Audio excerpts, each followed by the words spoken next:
Alien technology.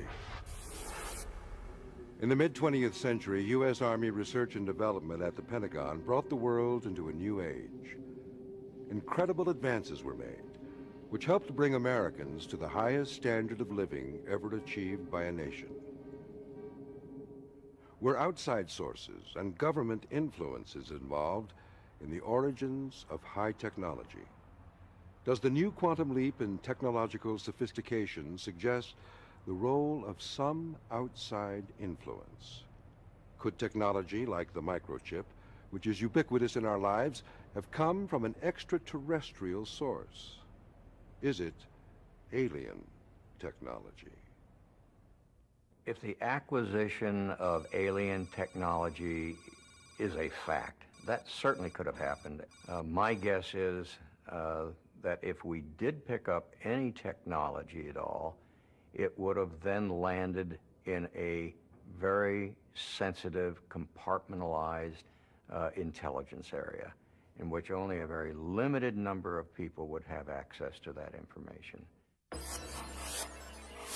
In the late 40s, the U.S. military recovered a spacecraft of unknown origin that utilized extraordinarily advanced technology for propulsion, communication, surveillance, and scientific inquiry. This technology was previously only theorized by scientists. This shocking discovery prompted President Harry S. Truman to organize the Majestic 12, an elite group of high-level government officials, military officers, scientists, and academicians. They devised a plan to dissect and assess the potential application of these technologies for military and commercial use. This process came to be known as reverse engineering.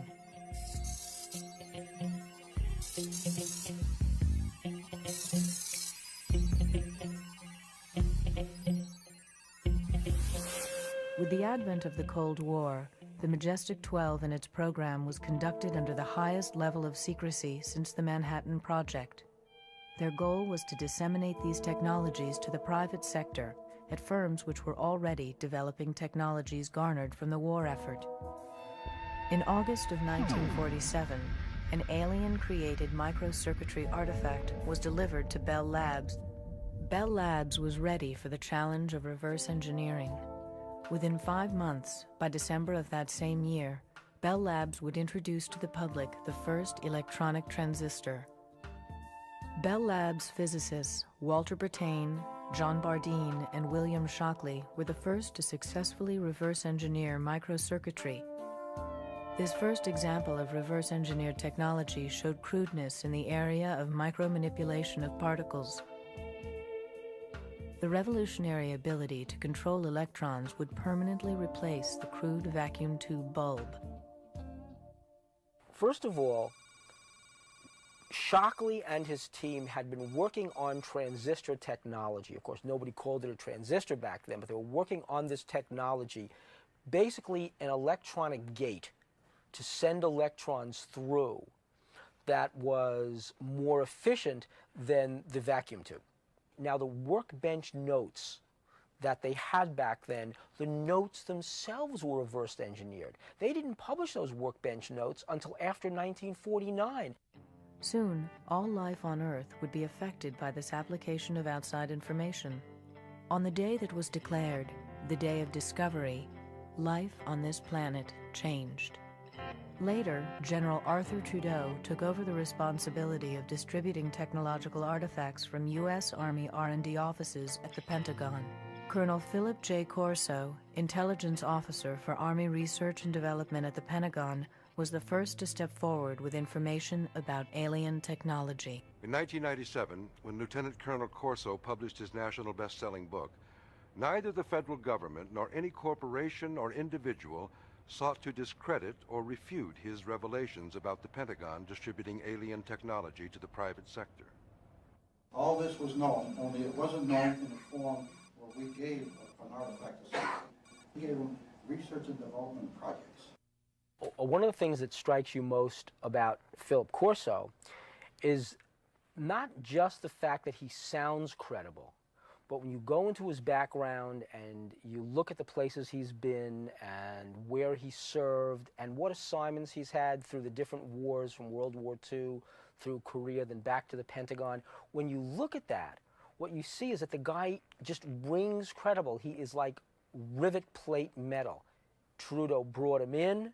He sat at the foreign technology desk as the deputy at that desk for 90 days, and then he went black. He went secret and became Trudeau's deputy and carry out Trudeau's own assignment, which was get this material from the spacecraft into American industry, the only place it could be safe. Are these alien technologies? What kinds of applications did we reverse engineer from outside technologies?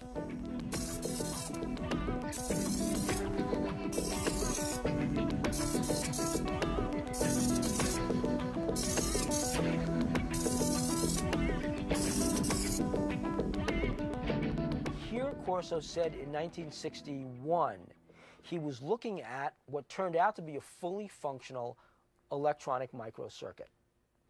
And they brought those, he said, to Bell Labs because they knew that back in 1947, Trudeau had told him that the Truman administration, that the Army had brought wiring panels from that, they called it a lander.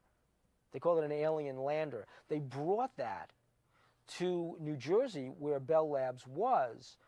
And what Truman said to them back in 1947 was, he didn't know what this was, but he said, what is the lowest common denominator? What is the least complicated device you can create, you can reverse engineer from this? How did we show seeming mastery of the atom without a complete understanding of it? For thousands of years, our concept of the atom was very simple. Only now do we know otherwise. Albert Einstein was the first known theorist on stimulated emission and general and special relativity. These provided a simple conception of the atom for people of the 20th century. One of these atoms probably would appear as a tiny elastic sphere, a sphere formed by negatively charged electrons swarming around a massive nucleus of positive electricity. Public opinion holds Albert Einstein as the foremost authority of the atom. Yet, he did all of his work without ever actually seeing one. Today's scientific activity is being done on the quantum level. Theoretical universal string theories contradict some of Einstein's presumptions on the nature of universal law.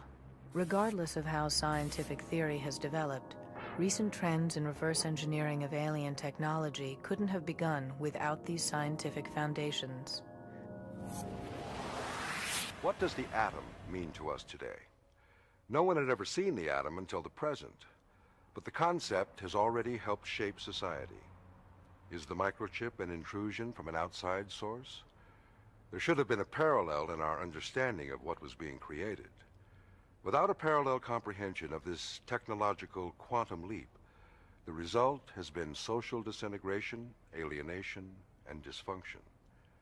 Our scientific understanding has reached downward to the submolecular world and upward to a new global awareness. Yet these advances contradict a diminishing sense of both community and of our responsibility to Earth and to its future generations. The reverse engineering theory holds that the most advanced technology is the result of an outside influence.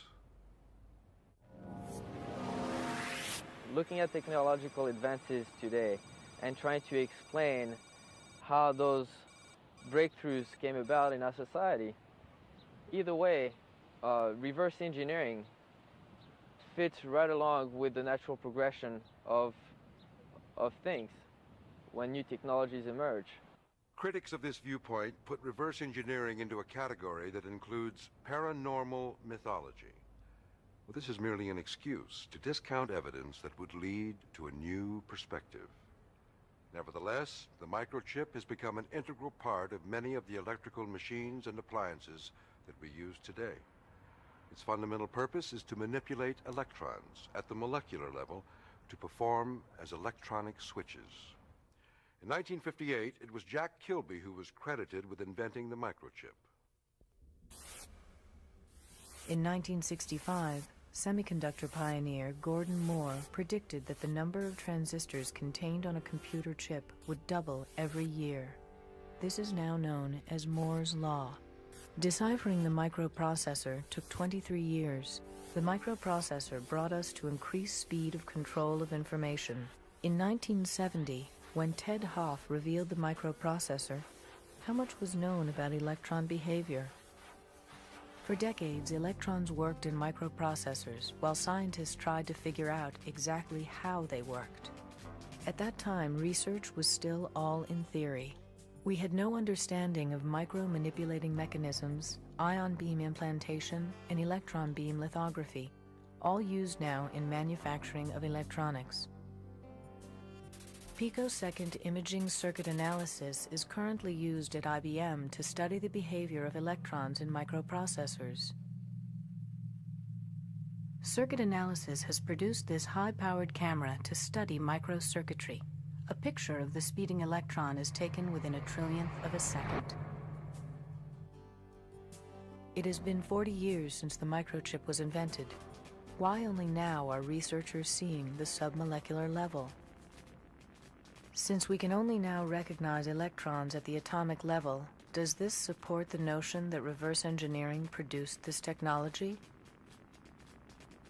Is our modern use of microchips and other advanced technologies actually a result of alien technology? Why was the development of alien technology so clandestine? And why would it be so harmful for the public to have this knowledge? What would happen if we learned about the true origins of the laser? Light amplification by stimulated emission of radiation.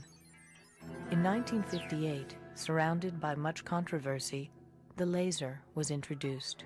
The controversy was a result of the dispute over the question of the inventor of the laser. The litigation that ensued only confuses the fact that no one can claim to be the sole inventor of these technologies. Well, the basic idea really isn't so very complicated. This is a system for amplifying light waves, and it does it something like this, that inside of this tube, we give atoms excess energy by passing an electric current through them. The light wave travels through these atoms then, takes away some of their energy, and thereby amplifies the light wave. It becomes more and more energetic. It's reflected here, passes through again, is amplified more, reflected again, and passes back and forth many times until it becomes very intense. And one can see here the beam coming out. It travels along a very long distance without spreading very much. Credited as the inventors of the laser, did Arthur Scalo, Charles Townes, or Gordon Gould know where the outside information came from? The laser comes from the application of stimulated emission to a crystal. A photon is introduced through optical pumping. Mirrors are used for multiplying the emission of active photons. How was the idea of the use of mirrors introduced into laser development? This burst in radiation, as all the atoms discharge photons, results in a cascade of light. The beam generated by most lasers is pencil thin and maintains its size and direction over great distances. Army laboratory at Columbia University, which staged its first test on a laser right around 1960. That's where they took the laser cutting tool. Not to say this is what a laser is. They already knew what a laser was. What they needed was a working benchmark model of what they could reverse engineer to get a quantum leap on the very technology they were trying to develop. Technology has now harnessed light. The molecular arrangement of crystal gives direction to light. It is the same molecular arrangement that contains light. We now control information in this light. Some of the companies that were involved in reverse engineering of fiber optics are Bell Labs, Hughes Aircraft, General Electric, IBM, and Corning Glass. Research was done by thousands of people before the mystery of light unraveled. Unlike Thomas Edison and the light bulb, people are not aware that Charles Kao contributed to one of the greatest achievements in technology, the harnessing of light. Why isn't Kao a household name? Has he been lost in the process of reverse engineering? Fiber optics have been manufactured and sold to the public with no question as to its origins. 1,000,000 years of evolution overnight. How did this happen? Smaller than a human hair, the fiber is 2 layers, a crystal core with a glass layer. 2 strands of fiber optic cables can carry over 1,000 conversations. Light is reflected inward from the interface of the 2 layers. Even though alien crystal fiber applications may surpass our current scientific understanding, fiber optics is so far our greatest reverse engineering achievement. Evidence of high technology continues to surface from locations all around the world, dating back thousands of years. The precision attained by these artifacts is a paradox. Present-day scholars remain mystified by the high technology of the ancients. No accurate record has ever been found which has information about the origins of these technologies. Frank Drake, Harvard astronomer, formulated an equation to speculate at the number of intelligent, communicating civilizations there are in our galaxy.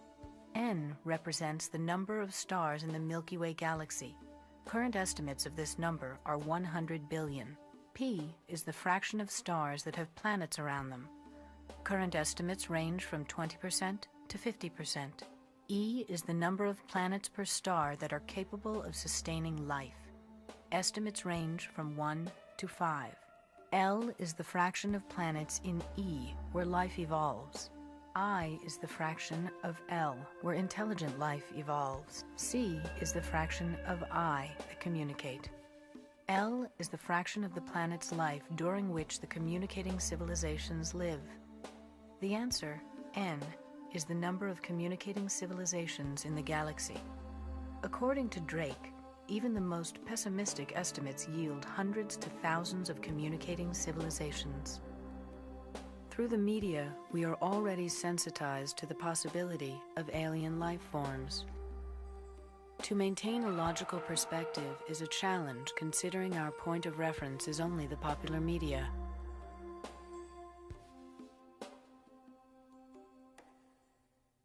The dominant worldview that we've all been raised in for several hundred years now is that we are alone in a lifeless universe. I think even if a better worldview or a more truthful one or one that opens up consciousness to a much more interesting universe, even when that would be the result, change is still resisted because whatever your existing worldview is, it gives us a kind of complacent sense that we understand our world, and when something comes along that completely shatters that, then we don't understand. We don't have control. Anything else can follow, you know.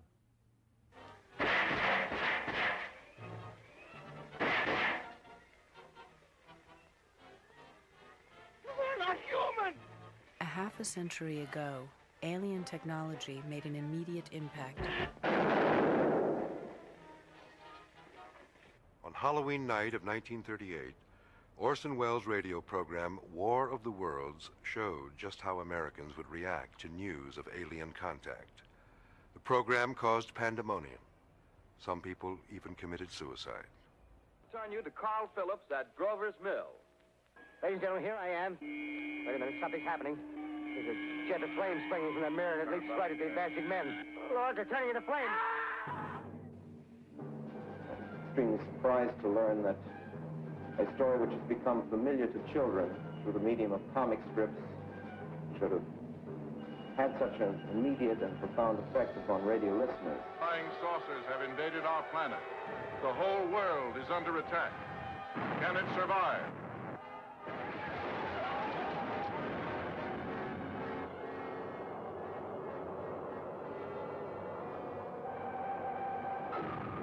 The U.S. government took note of the public's reaction to the show.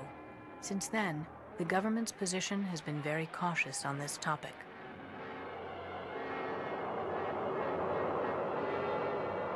I don't know what the government knows about this. There isn't the government anyway. There are different pockets within the government that guard certain knowledge they have very closely. So I really don't know, but I am struck by the fact that government agencies, when they do have to speak about this, will send out the most naked disinformation. There's this level of sort of committed ignorance around this, which is, I think, extraordinary. It's as if any kind of ignorance, any kind of distortion is okay if it's in the service of not letting in certain unacceptable information. James Forrestal was a member of the Majestic 12 group, and it was suspected that information that he had from his tenure with Majestic 12 contributed to his tragic death. He was an admiral in the Pacific Fleet during World War II, and his military accomplishments were honored by the aircraft carrier bearing his name. In March of 1949, James Forrestal jumped out of his window at the Bethesda Naval Hospital just months after resigning his position as First Secretary of Defense. A shocked nation mourns the tragic death of James Forrestal, America's first Secretary of Defense. Why would a celebrated hero of World War II then commit suicide during peacetime? Was his reaction no different than those who heard War of the Worlds? What information did he have about this conspiracy that he brought to his grave? The government continues to be silent. It's interesting, when something is attacking or challenging the ideology of a culture, then anything goes. The media can do anything. They can present distortions, lies, bring in people who don't know anything in a way that you can't do in other fields, which is really kind of interesting, which again reflects the fact that anything but that this should be true. Any weapon can be used to fight this reality in terms of how it gets represented to the public. Ever since the middle of the century, Americans have been getting accustomed to the notion that we are not alone in the universe.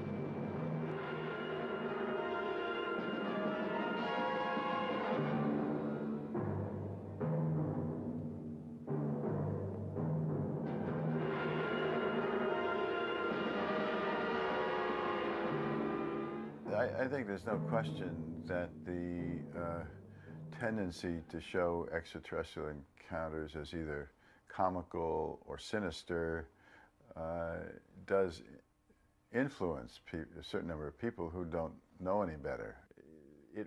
There's a tendency to represent the contact with whatever you want to call this, this other, this intelligence that's reaching us, tends to represent it as frightening, as dark, taking over. We have to fight them, sort of like movies like Independence Day, which show us somehow conquering this terrible alien invasion. The public's views showed a dramatic change during the early 60s with a boom in popularity of sci-fi movies. The public felt a sense of security by relegating alien contact to the realm of entertainment, while in the real world, the government tried to explain away UFOs with reasons like swamp gas and weather balloons. New movies and broadcasting has proved that society's views have evolved. The public is more open to this than the elite, the general public. If I meet people in a bar or in the street or have seen something I've done on TV, they, oh yeah, we understand that. That makes sense. Popular culture has portrayed extraterrestrials in a more intellectual light.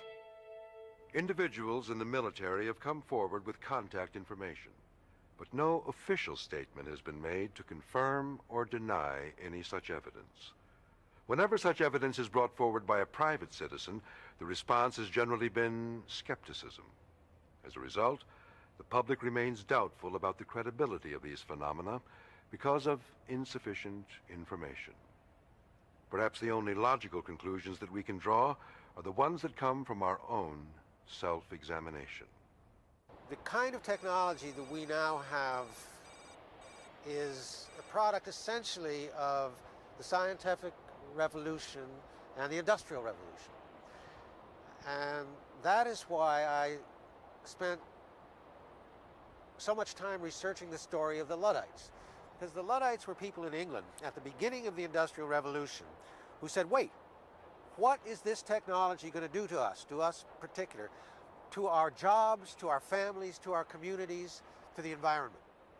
And they said they didn't like these new steam technologies coming in. They didn't like these new factories that were being produced because they did people out of jobs. And they said they took their torches and they took their rifles and they took their hammers and they smashed those factories. The government of England, in response to this, mounted the greatest armed force against its own citizens that it has ever done. And within about 3 or 4 years managed to put down this Luddite rebellion. And so the Industrial Revolution was allowed to proceed. These people were done out of their jobs, their communities were destroyed, the environment was black. And this is the kind of stuff that Dickens eventually wrote about. The awful price that had to be paid so that the Industrial Revolution could succeed. And so I wrote about these Luddites and told the story of what they did then, and then I tried to bring it forward 150 years to talk about the people today who are resisting the trends of modern high technology. The fact is that the initial big bang of technological innovation and progress was soon followed by the marriage of the military elite to private companies who exploited this technology and have made billions of dollars from it. Silicon Valley produces 68 millionaires per week. It has opened up the economy to a whole new territory. NASA Ames Research and Silicon Valley are recognizing that alien technology is now public knowledge. Yet the government is still secretive about reverse engineering that is continuing today. For example, special agents from NASA's Office of the Inspector General are investigating private entrepreneurs in Silicon Valley. On October 5th, 1999, I did a story for the San Francisco Examiner about a meeting that was going to be held here in California between people at the NASA Ames Research Center and high-tech Silicon Valley executives. We checked it out and it turned out that they were indeed going to have this meeting. Subsequent to that story, got a call from a NASA investigator that was really concerned because at that meeting they were going to be talking about propulsion technologies, and Joe Firmage was interested in those technologies because he firmly believes that there is reverse engineering of alien technologies that have helped Silicon Valley be what it is today. Thinking about the computer revolution and its effect on society, you would be blind not to realize how dangerous and pernicious and evil it has been. And I say that in the full recognition that there are individuals who have benefited from it, and that there are certain connections that have been made, and people love to have their email, and they love to be able to be online for this and that. But all of that is trivial. Trivial, whatever tiny personal enjoyments or benefits it has produced for individuals. The important thing about this technology is to see what it has done to the world. It's true that a few will be richer and richer, but what happens in a society, in a global society, where there are just a few rich and there are masses of poor? It is unsustainable.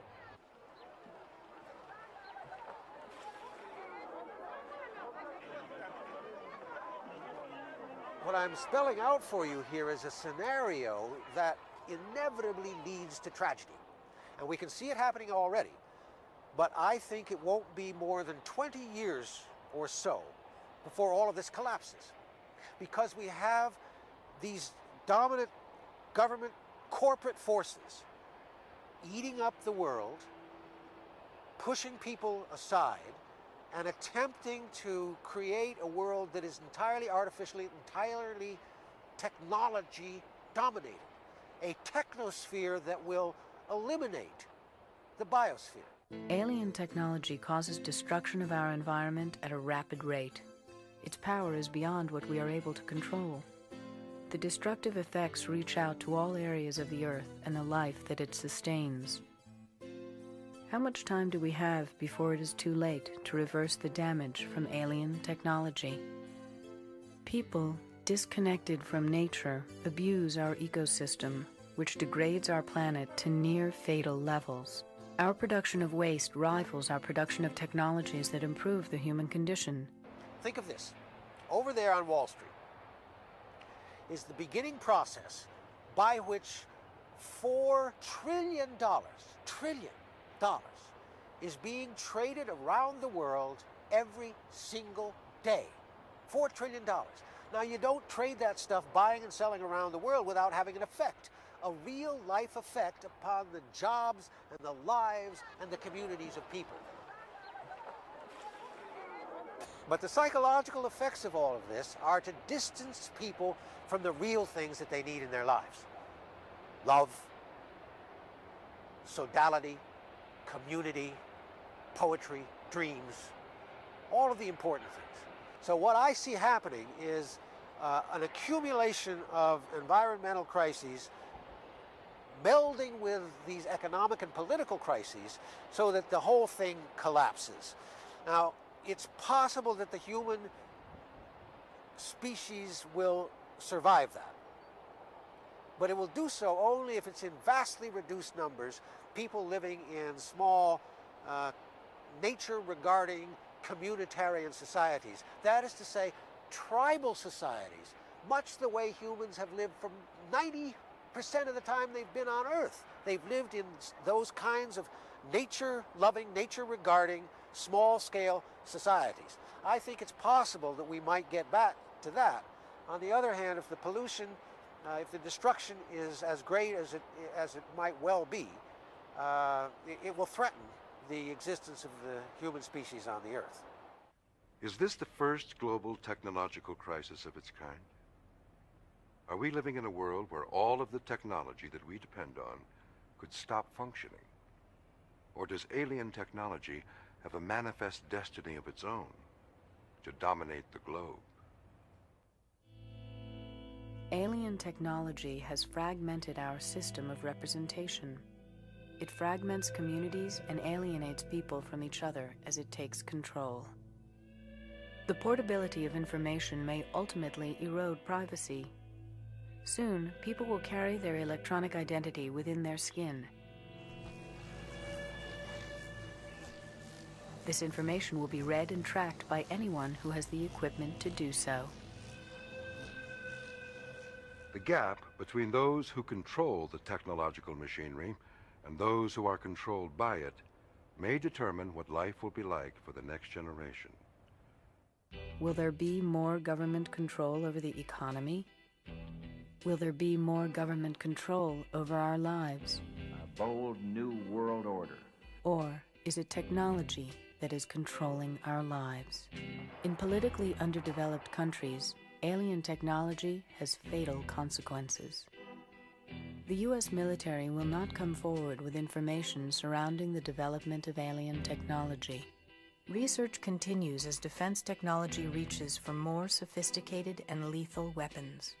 The government's priority is to maintain military and economic supremacy and keep the secrets of alien technology that created its power. The American defense system has increased its contractual research with private companies.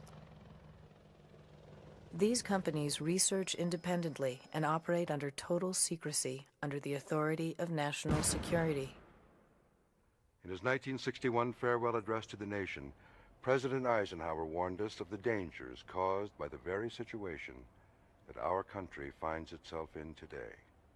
In the councils of government, we must guard against the acquisition of unwarranted influence by the military-industrial complex. The potential for the disastrous rise of misplaced power exists. We must never let the weight of this combination endanger our liberties or democratic processes. Akin to and largely responsible for the sweeping changes in our industrial military posture has been the technological revolution during recent decades. Yet in holding scientific research and discovery in respect, as we should, we must also be alert to the equal and opposite danger that public policy could itself become the captive of a scientific, technological elite. The social, economic, political, and environmental consequences of the unbridled rapid growth of technology in all phases of our lives beget a fundamental question. Are we the master of or the slaves to high technology? Do we expect technology to be the solution to our problems? Perhaps we have lost the ability to reassert control over our lives. We may be so technologically dependent that any failure in the system could lead to a catastrophe like a nuclear meltdown. Can we forestall or prepare for such a catastrophe if we are unable or unwilling to address these issues now at a time of unprecedented prosperity? Every major city in the United States is a part of only 3 power grids that supply all of our energy. These systems were built on a computer language called COBOL, Common Business Oriented Language. This computing language was developed by the U.S. Navy in 1957 under the authority of Admiral Roscoe Hillenkoetter of Harry Truman's Majestic 12. Naval officer G.M. Hopper directed the group that wrote the COBOL language. Why was the U.S. Navy involved in creating a language for use in our land-based power grids? Was the Navy's programming knowledge the only way to reverse engineer alien processors?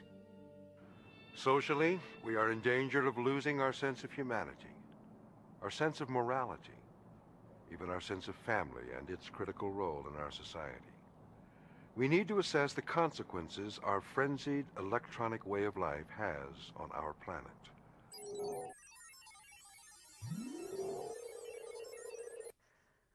Breakthroughs in medical and drug research hold out the promise of treatment, cure, and prevention of our most dreaded diseases, even cancer and AIDS. Computer technology enhances our ability to diagnose, treat, and cure illness. Magnetic resonance imaging can provide doctors with detailed 3D images of affected organs and tissues. Advances in cardiac surgery techniques continue to enable physicians and practitioners to battle the #1 killer in the United States, heart disease.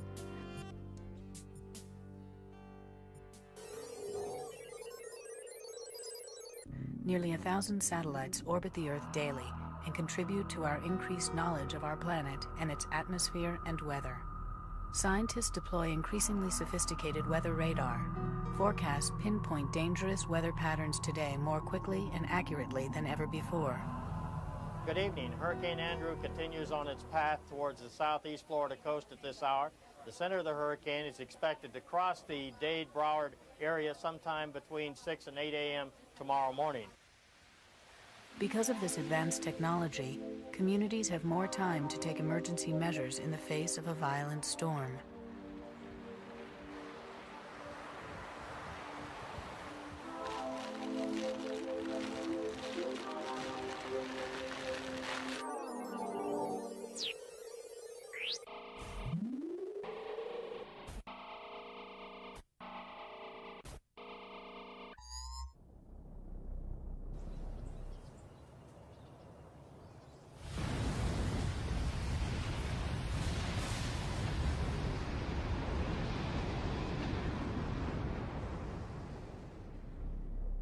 The deployment of the Hubble telescope in the mid-1990s allows man to see to the very edge of the universe. Extraordinary images of deep space astonish and electrify us. The recent World Trade Organization protests in Seattle were led by labor, environmental, humanist neo-Luddites, and fringe groups focused on economic and environmental issues. Yet pollution and waste have already done substantial damage.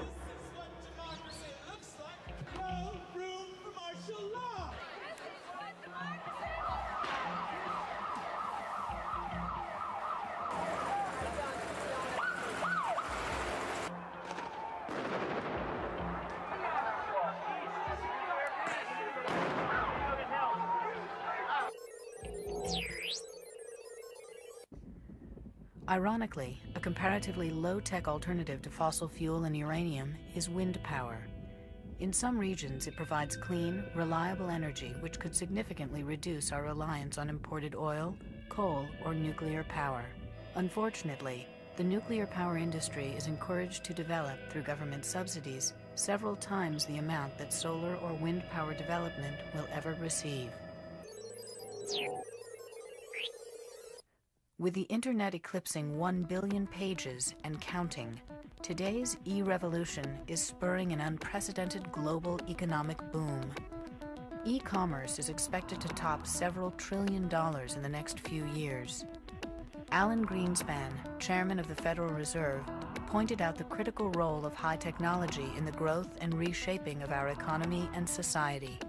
There are few signs to date of slowing in the pace of innovation and the spread of our newer technologies that, as I have indicated in previous testimonies, have been at the root of our extraordinarily impressive productivity improvement. What is uncertain is the future pace of the application of these innovations, because it is this pace that governs the rate of change in productivity and economic potential. Since nearly any human being can link up individually to the rest of the world, the Internet may be the greatest mechanism of democracy ever made. Yet with such unlimited worldwide access to each other, how will our lives be affected? Just in the last few months, serious concerns over privacy and safety on the net have spurred government and corporate responses to arrest and prosecute hackers and other criminals. We may never find definite answers to the mysteries of alien technologies, but because of mankind's discovery and development of extraterrestrial tools, humanity has raced generations beyond our time, closer to our own enlightenment, or destruction, as a species. Furthermore, the rapid pace of technological change has only magnified these problems. So where does it all end? The disparity between the rich and poor nations and individuals continues to grow. The destruction of the rainforests and other habitat, nuclear proliferation, biological weapons, global warming, and ozone depletion show the immediate and direct consequences of technology gone amok. America is the largest arms merchant in the world. This undermines our credibility as a nation of peace. Recent wars in Iraq and Yugoslavia also show the trend toward high-tech electronic warfare, where drones, cruise missiles, and global positioning satellites enable the Pentagon to wage truly impersonal surgical war. Since the Big Bang of technology in the mid-20th century, we have seen the application and misapplication of this reverse-engineered alien technology in every aspect of our lives. We must raise our consciousness on a personal, emotional, global, and even spiritual level. We need to demystify and emasculate the iconography of technology. Maybe we can think and act less selfishly, with a greater sense of community, both locally and globally. Collectively, we can insist that our government, major corporations, academia, and the military seriously consider the consequences of our technological revolution. As citizens, we must insist our leaders address these issues both here and abroad. Globally, the U.S., as the world's sole superpower, must take the lead in shaping and applying high technology. America and its allies must press for a more thoughtful, slower approach to technological change. The Internet is the latest and perhaps an especially sinister example of high technology being used to foster racism, bigotry, and hatred. Our power is not through one person or group or nation. Collectively, we as human beings must fight against complacency, indifference, and ignorance. The world is shrinking every day, and we must act now to save our own humanity. The infinite power of the human mind and spirit can help us harness technology while protecting and healing ourselves and Mother Earth. Otherwise, we may eventually be doomed to nuclear, biological, or technological oblivion.